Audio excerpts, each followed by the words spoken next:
현재 4주가 지난 상태인데요. 아다팔렌이라는 성분이 크림에 디페린게를 섞어서 3일을 발라줬는데 각질들이 일어나면서 벗겨지려고 하는 게 보이더라고요. 사용하고 5일 만에 각질 껍데기가 벗겨졌고 10일 정도 됐을 때 그게 다 벗겨지고 그 이후에 피부결에서 변화 느껴지고.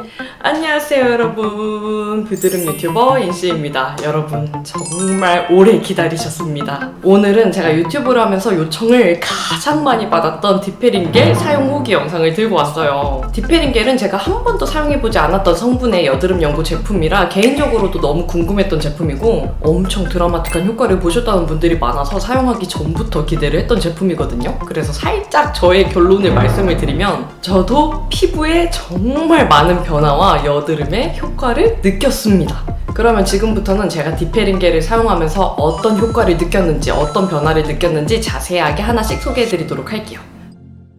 먼저 디페린겔 구매 방법은 해외 직구가 아닌 약국에서 구매할 시에는 처방전이 있어야만 구매가 가능하고요. 가격은 약국마다 조금씩 차이가 있긴 하지만 2만원대 중반이에요. 그리고 제가 처음 사용해봤다고 말씀을 드렸던 디페린겔의 메인 성분을 먼저 소개를 드리면, 디페린겔에는 아다팔렌이라는 성분이 메인으로 함유가 되어 있어요. 근데 이 성분이 비타민 A 유도체 성분인데요. 여러분들 이 표현 제가 많이 말한 적 있는데 혹시 기억하시나요? 우리 먹는 여드름약 중에 가장 유명한 로아 땡땡 여드름약이 있잖아요. 저도 복용했던 적이 있는 그 여드름약의 메인 성분인 이소트레티노인 성분도 비타민 A 유도체 성분이었어요. 근데 이 비타민 A 유도체 성분이 피부세포의 기능을 정상화할 수 있도록 유도해주는 역할을 해주는데요. 피부의 피지, 각질들을 제거해주고 각질세포의 생성주기를 원활하게 촉진시켜준다고 해요. 우리 여드름도 피지선에 피지가 막혀서 염증으로 발생한 거잖아요. 근데 이런 기능들이 정상화가 되면 피부 속에 막혀있던 피지들을 배출시켜주는 데 도움을 주기 때문에 염증성 여드름뿐만 아니라 좁쌀 여드름, 그리고 색소침착, 기미, 주름, 피부 노화에도 효과를 볼 수 있는 거라고 해요.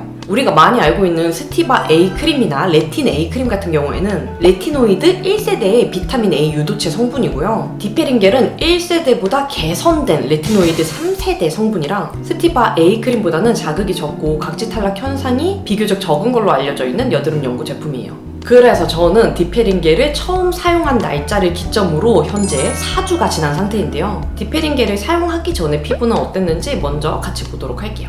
지금 이 모습인데요. 디페린겔을 사용하기 전에도 그렇게 나쁜 상태는 아니었어요. 왜냐면 3월 중순부터 저한테 잘 맞는 여드름 스팟 제품이랑 마스크 쓰기 전 루틴들을 적용하면서 얼굴 전체적으로 진행 중인 여드름이 많이 가라앉았던 상태였었거든요. 근데도 골칫거리는 있었는데요. 턱 라인 위주로 계속 큼직하게 생기는 화농성 여드름, 모낭염, 좁쌀 여드름이었어요. 제가 안 그래도 턱라인 위주로 화농성 여드름이 많이 생기는 편이고 마스크를 1년 반 넘게 계속 쓰니까 같은 부위에 여드름이 반복적으로 생기는 거예요. 그러다 보니까 여드름이 순간적으로 가라앉더라도 그 속에 피지가 배출되지 못한 상태로 아물어져 버리면 결국에는 피지가 뭉쳐있던 부위가 나중에 염증으로 다시 악화가 되거나 주변 부위로 여드름 균 감염이 더 쉽게 되거나 이런 현상들이 계속 반복됐던 것 같아요. 그러다 보니까 턱드름이 없으면 오히려 어색한 그런 상황까지 갔는데요. 제가 이때 디페린겔을 처음으로 사용하기 시작한 거예요. 디페린겔 사용 방법 같은 경우는 초록창에다가 디페린겔을 검색하면 이렇게 나오거든요.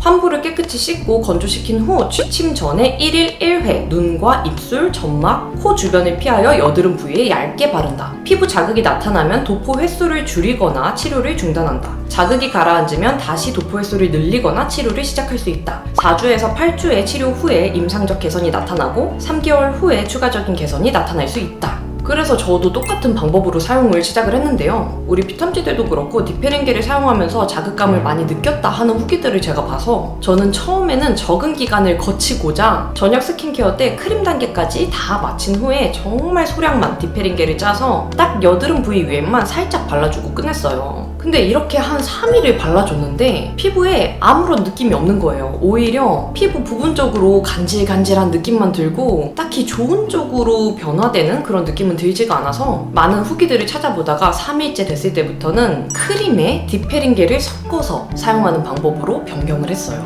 저녁 스킨케어 때 수분보다는 보습감이 빵빵한 크림에다가 디페링겔을 4분의 1 정도만 짜서 섞어준 후에 눈과 입가 부위를 피해서 피부 전체적으로 발라줬거든요. 근데 이렇게 바르니까 그 다음 날부터 피부에 자극감이 느껴지기 시작하는 거예요. 따가운 듯한 건조함 그리고 간지러움도 더 심해졌고요. 여드름들도 더 안 좋아지는 느낌을 받기 시작했어요. 이게 어떤 느낌이냐면 우리 환절기 때 피부에 각질층 두텁게 쌓여가지고 여드름에 안 좋은 영향 줄 때 그 느낌 있죠? 그 느낌이랑 되게 비슷하더라고요. 근데 이렇게 발라주고 난 이틀 후부터 피부에 각질 탈락 현상이 나타나기 시작합니다. 아침에 봤더니 코 주변이랑 팔자주름 부분에 각질들이 일어나면서 벗겨지려고 하는 게 보이더라고요. 그리고 이마 부분은 부분적으로 벗겨진 게 보였고요. 또 세수하고 다시 봤더니 볼 쪽 부위도 전체적으로 지우개 때밀리듯이 각질들이 일어난 게 보였습니다. 이게 한 부분만 일시적으로 그런 게 아니라 얼굴 전체적으로 각질 벗겨짐 현상이 진행 중인 상태다 보니까 털어서 되는 정도가 아니더라고요.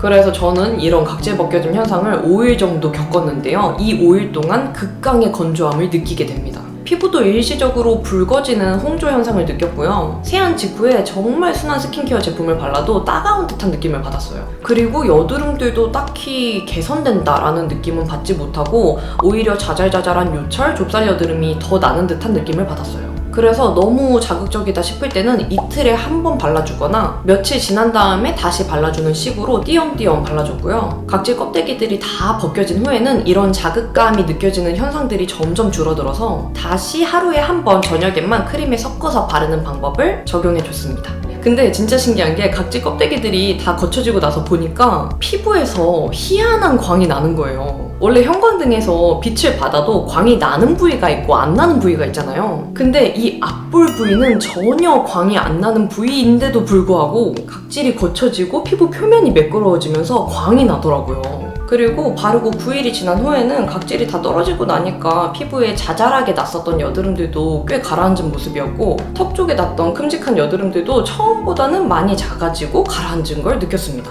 이때 처음으로 피부결이 완전 바뀌었다라는 걸 느꼈어요. 디페링겔 바르고 피부가 얇아진, 민감해진 그런 느낌을 받긴 했는데 피부의 결이 만졌을 때 까끌까끌한 느낌이 아니라 부드럽고 쫀득한 느낌인데 그 느낌이랑 비슷해요. 피부과에서 박피 시술 받고 껍데기 벗겨진 직후에 피부 만져보면 보들보들한 그 느낌 있잖아요. 그거랑 되게 비슷하더라고요. 그리고 트러블은 아예 안 나는 건 아니고 입 주변으로 염증성이나 모낭염들이 한두 개씩 나기는 했습니다. 그래도 평소에 비하면 현저하게 덜 나는 편이긴 했어요. 그리고 사용하고 한 2주 정도 지났을 때부터는 피부에 자극감이 아예 안 느껴지고 편안하게 사용할 정도가 됐고요. 서서히 변화돼서 잘 몰랐는데 색소 침착 깊었던 것들이 옅어진 느낌을 받기 시작했어요.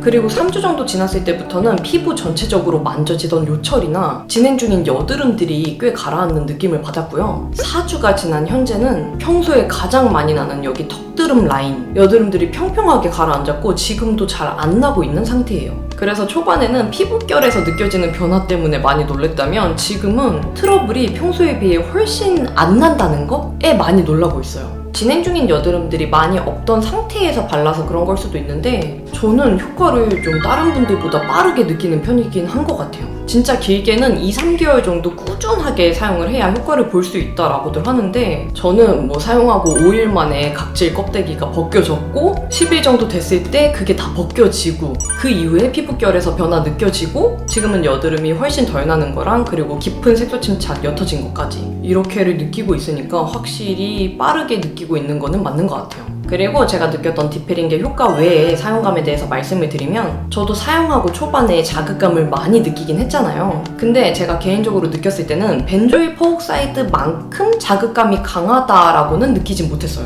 물론 디페링겔을 얼굴 전체적으로 발랐기 때문에 건조함, 따가움, 홍조, 각질 벗겨짐 현상을 느꼈지만 여유있게 일주일 정도만 느끼고 그 이후로 각질 벗겨진 후에는 사용감이 점점 편안하게 느껴져서 크게 불편할 정도가 아니었었거든요. 그래서 지금은 피부가 따갑다거나 자극감이 느껴지거나 하는 거를 전혀 못 느끼고 있습니다. 그래도 조심해야 될 부분은 자극감이 느껴지는 순간부터는 바르는 횟수나 그리고 양을 조절해서 바르는 게 정말 중요하다고 느꼈고요. 필요할 때는 잠깐 멈춘 다음에 피부 상태 괜찮아지면 다시 사용을 하는 게 좋은 것 같더라고요. 그리고 제가 느꼈을 때는 스킨케어 다 마치고 소량을 그 위에 바르는 것보다 보습감이 빵빵한 크림에 디페링겔을 섞어서 전체적으로 바르는 게 훨씬 효과적이라는 느낌을 받았습니다. 그리고 이거는 뒤에서 주의사항 소개드릴 때 말씀을 드릴 건데 자외선 차단이 정말 중요하다는 거를 몸소 느꼈어요. 왜냐면 제가 사용하고 한 10일 뒤부터 얼굴이 점점 어두워지는 게 보이는 거예요. 목은 괜찮은데 얼굴만 타가지고 몸이랑 비교해서 봐도 얼굴만 검해 보일 정도로 피부톤이 어두워져 있더라고요. 저는 디페링게 사용할 때 자외선 차단에 대한 얘기를 많이 들어서 밖에 나갈 때만 선크림을 꼭 챙겨서 바르고 나갔거든요. 근데 이게 아무래도 각질이 탈락되고 피부가 얇아져 있는 상태이기 때문에 집 안에서 이렇게 햇빛을 받아도 평소보다 훨씬 더 잘 타는 느낌이더라고요. 실제로 거울을 봐도 얼굴만 탄 게 보였기 때문에 자외선 차단이 정말 중요하다는 거를 느꼈습니다. 그래서 주의사항에 대해서 말씀을 드리면 제가 느낀 것처럼 자외선 차단제를 정말 잘 발라줘야 된다는 거, 그리고 따가운 거나 심한 건조함이나 자결감이나 홍조나 화끈거림이 느껴지면은 잠시 멈춘 후에 피부가 괜찮아지는 걸 확인하고 다시 사용을 해야 된다는 거, 그리고 세 번째로는 임산부는 사용을 하면 안 됩니다. 이거는 자세한 내용은 초록창에 디페링게를 검색을 해가지고 주의사항 부분을 읽어보시면 도움이 되실 것 같고요. 그리고 네 번째로는 각질 탈락 현상이 일어나고 피부가 얇아져 있는 상태이기 때문에 각질 제거 효과가 있는 화장품은 같이 사용하면 안 된다고 합니다. 네, 여러분, 그러면 이렇게 제가 느낀 디페링겔 4주간의 후기를 소개해드렸는데요. 디페링겔은 2개월에서 3개월 동안 꾸준히 사용하면 더 확실한 효과를 느낄 수 있다고 해요. 그래서 저도 앞으로 꾸준히 사용을 해보면서 새롭게 느껴지거나 하는 것들이 있으면 영상으로 들고 오도록 하겠습니다. 그러면 우리는 다음에 더 유용한 영상으로 만나요. 안녕!